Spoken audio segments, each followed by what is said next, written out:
Seeing her there, cuddled up with her crossword, you would never guess 80-year-old retired school teacher Ginny Schrappen had a pen pal in the penitentiary, especially not one accused of that terrible 6-letter word that starts with M. He was in prison for murder. So I got to ask, what were you thinking? I've been accused of being naive before, and that's okay. I wasn't worried. He's not going to come and get me. No?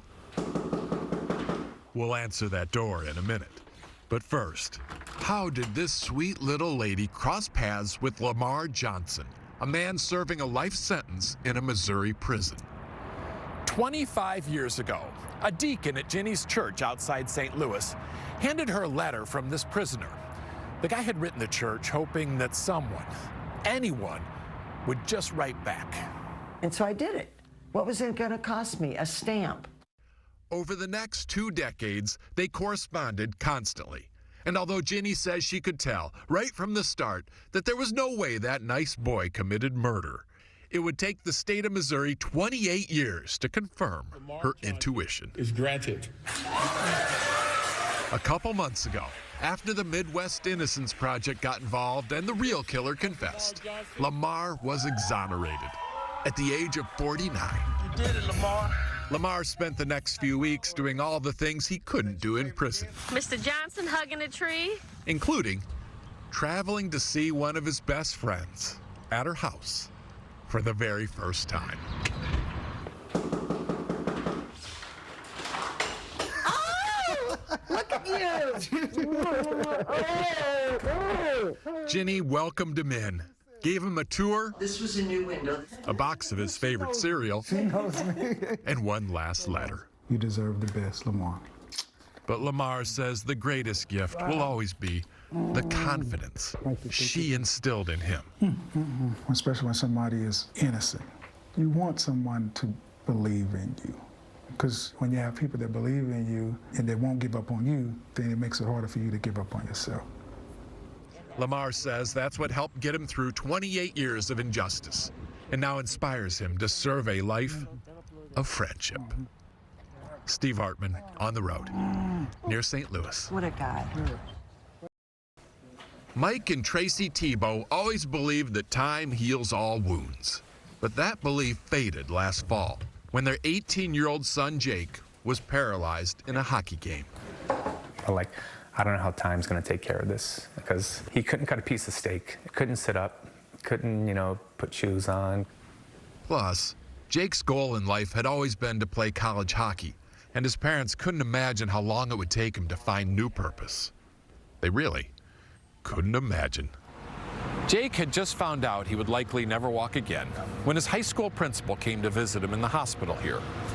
And whether Jake got caught up in the moment or was simply in denial, he made a bold prediction that day. I don't remember much, but I vividly remember saying to him, I will walk at graduation. What was that based on? I have no clue, honestly. I just said it. I was like, I'm going to walk at graduation. He was so positive. Todd Bland is head of school at Milton Academy outside Boston. In a moment like that, you want to be encouraging, but you don't want to assure something that you're not sure can happen. So he simply said, "That's wonderful, Jake." So that just kind of became his goal. If I set something, I'm going to do what it takes to get to it. And from that day on, Jake immersed himself in therapy, doing way more than was asked of him, in the slim hope that one day he could do that walk. Jake Morris Tebow. Under his own power. I was so in the zone that I just kind of got a sense of you can do it. 9 months work for 30 steps. And then he looks up and he just has this huge smile on his face. One of the most special moments I've ever experienced. It motivates me to just go harder than ever to beat this. Next goal, to walk without support. And soon, because although time may heal all wounds, Jake Tebow isn't waiting. Steve Hartman, On the Road, in Boston. We are rooting for you, Jake. Coming up, another golden moment heading into Father's Day weekend. Tonight's On the Road segment is sponsored by Geico. Switch today and see all the ways you could save. What may look like a house to you is something much more magnificent to the boy inside. What did you think when you saw this place for the first time? We said it's second heaven. Second heaven? Yes. You pass through this before you go to the big heaven. That is what I believe so. He means that, literally. And why wouldn't he? Abraham and his brother James are from Sierra Leone. They were homeless before finding their way to an orphanage and eventually to their new family outside Charlotte, North Carolina. Joe and Jamie Walker adopted them last fall, and they say the boys have been wide-eyed with wonder ever since. It's fun. Every little thing that we take for granted. Coming home from the airport and I hit the button to open our front gate. Dad. Everything is magic to them. It's magic. Whether it's a present just showing up on Christmas morning, Yes! or something mundane, like a car wash, the kids are constantly blown away. But the biggest surprise, the most profound reaction, happened last month on Abraham's 12th birthday. You had birthdays before you came here. How did you celebrate them? That would be a crazy question. Why is that a crazy question? I never celebrate them. I never know it was my birthday. Happy birthday. So when the song started and his mom appeared with that glowing tribute, Abraham was overwhelmed. When I see the cake, I thought that is the most beautifulest thing I've ever seen. The birthday cake. It's not just a birthday cake. It's a blessing cake. A blessing cake. And what a blessing it is that once a year, friends and family gather just to honor our existence. Most of us take that for granted, but not in this house. Not anymore. Just being reminded that we need to stop and be super grateful for what we do have. A good wish for America from this American dream come true. Steve Hartman, On the Road, in Charlotte. 64-year-old Betty Strang of Greenfield, Wisconsin is getting ready for an anniversary. The anniversary of a terrible day she can neither forget nor remember. I don't remember anything from that day. 1 year ago, a red SUV tore through a Christmas parade in Waukesha, Wisconsin, killing 6 and injuring more than 60 others, including Betty Strang, who suffered a traumatic brain injury. Betty was part of a dance team called the Milwaukee Dancing Grannies, which lost 3 members that day, but gained something too. When I got home from the hospital, I know I emailed the Grannies to say I was home, and they were so supportive, like, oh, thank you. We assembled a few of the dancers and found a bond. I knew they were all there for me. Almost like family. And that's what kept me sane. I don't think we could have done it without each other. I really don't. Betty, I'm so glad you're back with us. By March, the Grannies were already practicing again. Still recovering, but I'm so happy to be here. And this week, they returned to walk the same street in the same parade. For some members, like Betty, who at one point couldn't imagine leaving the house, this coming out was an absolute triumph. But for all members, the parade was also a chance to send a message to anyone along the route who might be marching down a comeback trail of their own. Think about the Grannies. They came back, I can too. I plan to dance with the Grannies forever. It's a group of feisty women here, so, yeah. Feisty role models of resilience. Don't stop! Who turned out to be much tougher than their pom-poms would imply.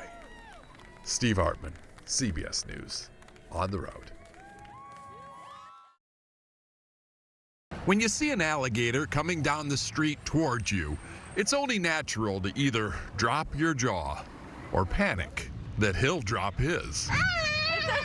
But alligator expert Joe Henney says his alligator poses no threat. I've never met an alligator that will not bite you.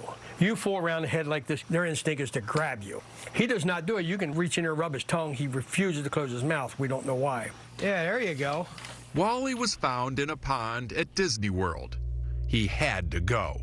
And since in Florida, it's illegal to relocate alligators to another spot in the wild, Joe agreed to take him in.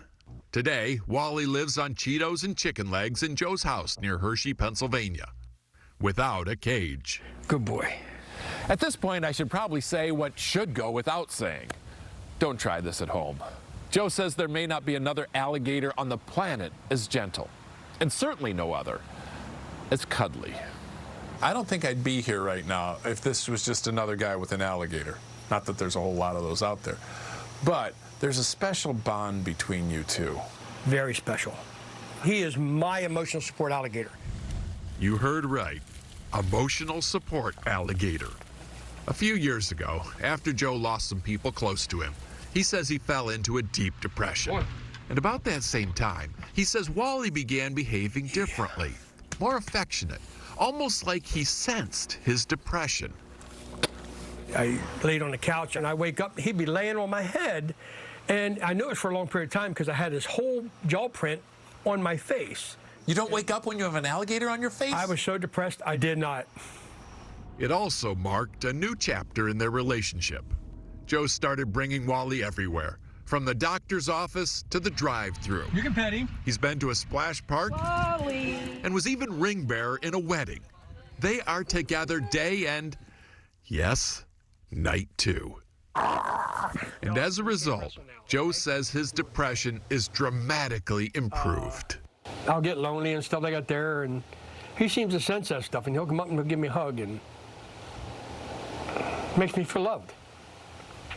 He may be an alligator, but I can attest, those are not crocodile tears.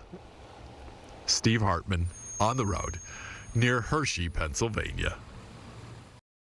Days don't come much worse than this. Is he your husband? Yes. In January of 2021, Jean LeVar's husband of 58 years died in their home.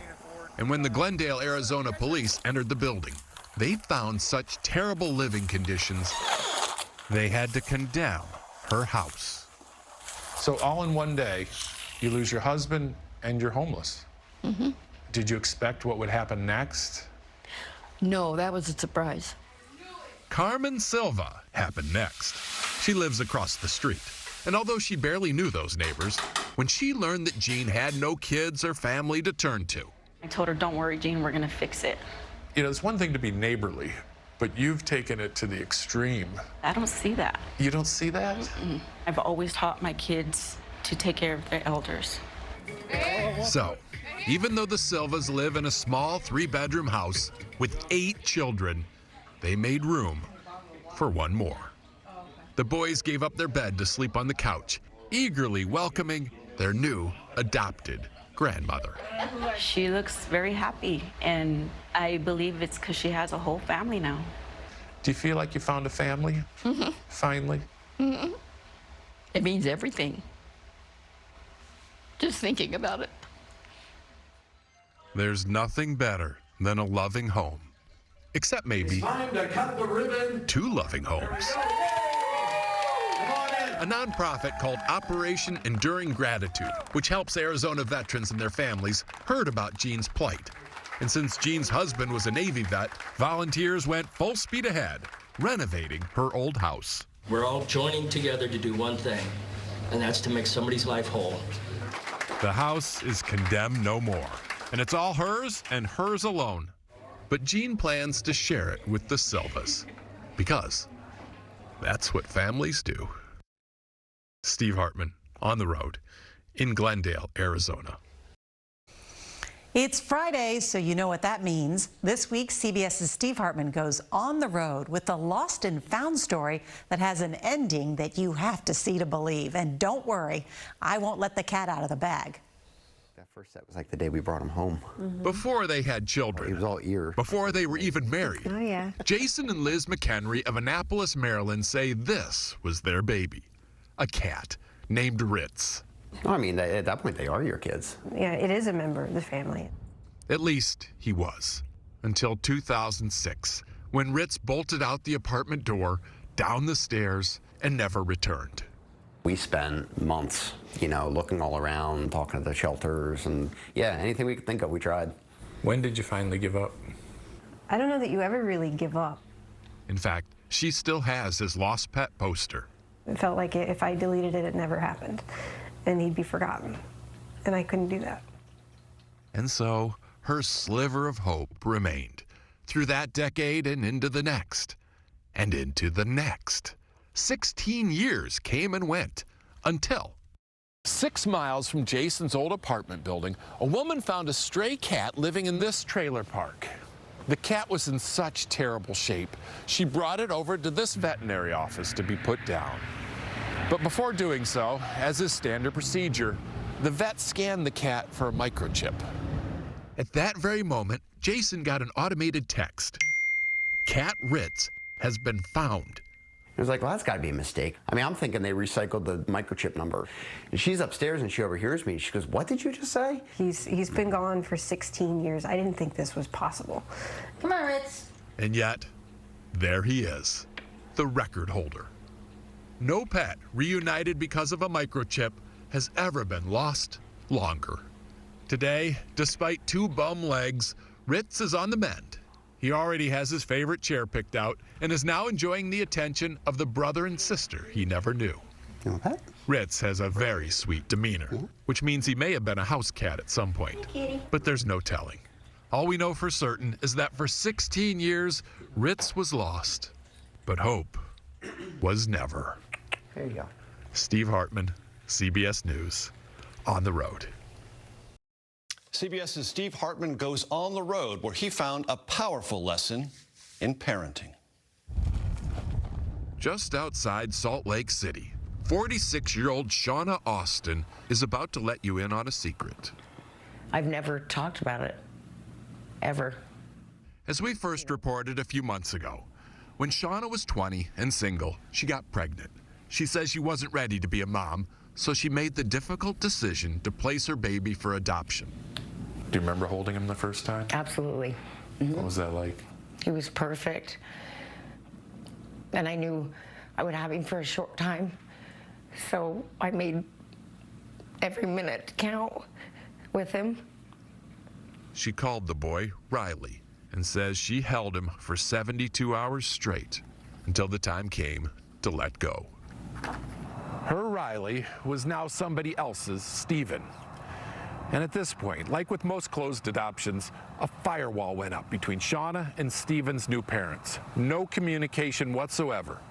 And this went on for about a week. It was like, okay, this is the way it should be. She is part of our family. Adoptive parents Jennifer and Chris Schobinger say they had no interest in excluding the birth mother. You know, you can't have too many people loving you, right? Why couldn't he be both of ours? So, year after year, they sent Shauna piles of pictures and these bound books detailing Stephen's every major and minor milestone, like this complete list of his vocabulary. All so that when Shauna was ready and Stephen was ready, they could pick up right where they left off. The two reunited when Stephen was 7. Shauna taught him how to fish, and they have been reeling in the memories ever since. I was blessed beyond words. I kind of got best of both worlds for sure. Stephen is now 26, married with a brand new boy of his own, much to the delight of Grandma Shauna. That was really special. It just brought that full circle around. Especially when she heard the baby's name, Riley. Oh. Felt like that name was just supposed to be in the family. I think the lesson we've learned is that sometimes we create barriers where barriers don't need to be. And when we pull down those barriers, we really find love on the other side. Since we first told this story, that love on the other side has continued to grow. The family spent Thanksgiving as one and will, of course, be getting together again in the days ahead. A holiday example to help us all live the life of Riley. Oh my gosh, he's so cute. Steve Hartman, on the road in Lehi, Utah.